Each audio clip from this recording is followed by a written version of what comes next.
B Ed admission 2024-25साठी कॅपराऊंड process कशी असणार आहे या संदर्भात भरपूर विद्यार्थ्यांच्या कमेंट्स येत आहेत। तर या व्हिडिओमध्ये आपण बघणार आहे की जे रजिस्ट्रेशन असणार आहे म्हणजे स्टुडंट रजिस्ट्रेशन हे 27 तारखेनंतर सुरू होणार आहे, त्याबद्दलची अपडेटसुद्धा तुम्हाला उपलब्ध करून देण्यात येणार आहे आणि जे कॅपराऊंडची प्रोसेस कशी असणार आहे ते सुद्धा या व्हिडिओमध्ये आपण बघणार आहे।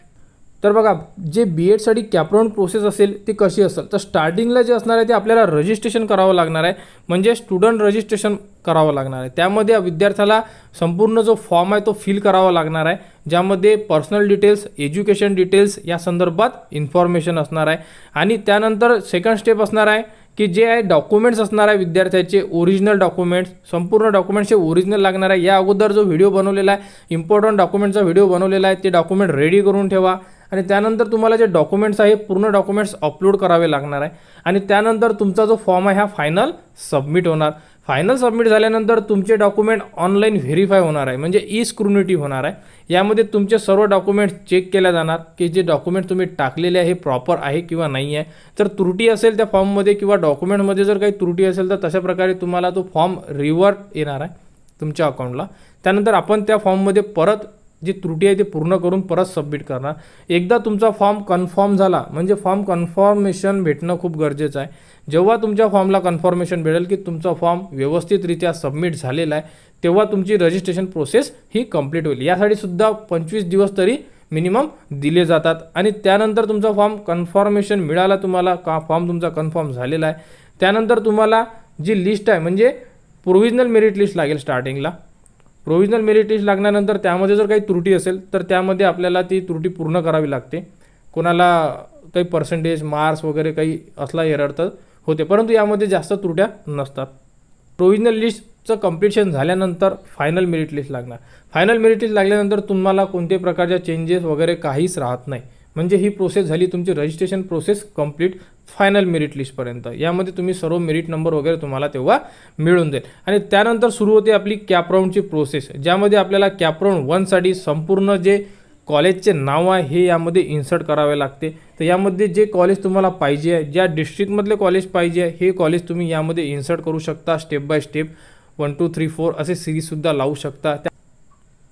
त्यानंतर ज्या प्रॉपर अपडेट असेल त्या तुम्हाला आपण वेळेवर प्रोव्हाइड करू आणि त्यानंतर जेव्हा तुम्ही कॉलेजचा फॉर्म फिल करता, याला 2 ते 3 दिवस मिळते। कॉलेजचा फॉर्म फिल करणे म्हणजे तुम्हाला कॉलेजचे नाव टाकणे, हे टाकल्यानंतर तुमचे कॅपराऊंड अलॉटमेंट होते, म्हणजे कॅप 1ला अलॉटमेंट, म्हणजे कॅपराऊंडमध्ये जो 1 नंबरचा कॅपराऊंड राहील त्यामध्ये कोणकोणत्या विद्यार्थ्याला कॉलेज मिळाले आहे हे आपण चेक करू शकतो। ज्या विद्यार्थ्याला ॲडमिशन घ्यायचे आहे ते डायरेक्टली ॲडमिशन घेऊ शकतात। अशा प्रकारे ही प्रोसेस चालते। यामध्ये काही डेट वगैरे आहे एक्सटेंड होत राहतात, तर त्याबद्दलची सुद्धा तुम्हाला जे अपडेट आहे हे पूर्ण मिळेल। तर या प्रकारे ही पूर्ण जे प्रोसेस आहे ही अशी असणार आहे आणि कॅपराऊंड 1 झाल्यानंतर कॅपराऊंड 2, 3 आणि 4 हे सुद्धा होणार आहे आणि सेम प्रोसेस असणार आहे। यामध्ये जे 1 2 3 नंबरच्या ज्या स्टेप बघितल्या ह्या होणार नाही आहे। डायरेक्ट कॅपराऊंड रजिस्ट्रेशन म्हणजे कॉलेजचे नाव टाकणे आणि फॉर्म सबमिट करणे आणि कॅपराऊंडचा रिझल्ट अलॉटमेंट, अशा प्रकारे ही स्टेप पूर्ण असणार आहे। तर यामध्ये ज्याही विद्यार्थ्यांना अडचण असेल त्या कमेंट्स करू शकतात, टेलिग्राम चॅनलवर सुद्धा मेसेज करू शकतात। आपल्याला सर्व अपडेट तुम्हाला तिथे पुरवण्यात येणार आहे आणि काही अडचण असेल तर त्यासुद्धा तुम्ही सांगू शकता। तर आपण लास्ट इयरला जे कॅपराऊंडची जी प्रोसेस होती ते सुद्धा आपण बघू शकतो। बघा, यामध्ये सुद्धा सेम सांगितलेलं आहे जे आता आपण सांगितलं, कॅन्डिडेट रजिस्ट्रेशन झाल्यानंतर ई स्क्रुनिटी म्हणजे जे डॉक्युमेंट्स अपलोड केलेले आहेत त्याचे व्हेरिफिकेशन होणार आहे।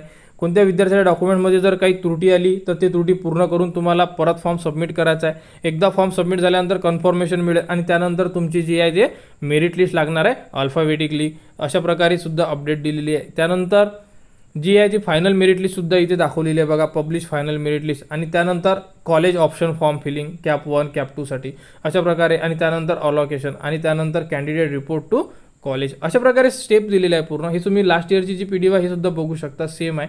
तर अशा प्रकारे ही ॲडमिशन कॅपराऊंडची ॲडमिशन असणार आहे। भरपूर जे विद्यार्थी बी एड करतात त्यांना अडचण गेली आहे, त्यांच्या कमेंट्स बघून हा व्हिडिओ बनवण्यात येत आहे आणि विद्यार्थ्याचे रजिस्ट्रेशन हे 27 तारखेपर्यंत नाही आहे। 27 तारखेनंतर प्रॉपर अशा प्रकारचा टाइम टेबल आपल्यासमोर उपलब्ध करून देण्यात येणार आहे। तो टाइम टेबल तुम्हाला आपल्या टेलिग्राम चॅनलवर, यूट्यूब चॅनलवर सुद्धा उपलब्ध करून देण्यात येणार, तिथून तुम्ही बघू शकता आणि त्या प्रकारे रजिस्ट्रेशन करू शकता। तर बी एडबद्दल जेही ॲडमिशन प्रोसेसबद्दल जेही तुम्हाला काही अडचणी असेल तुम्ही कमेंट्स करू शकता। डॉक्युमेंट रेडी करून ठेवा, व बी एडच्या संपूर्ण अपडेटसाठी आपल्या चॅनलला सबस्क्राईब करा, हा व्हिडिओ इतरांपर्यंत शेअर करा.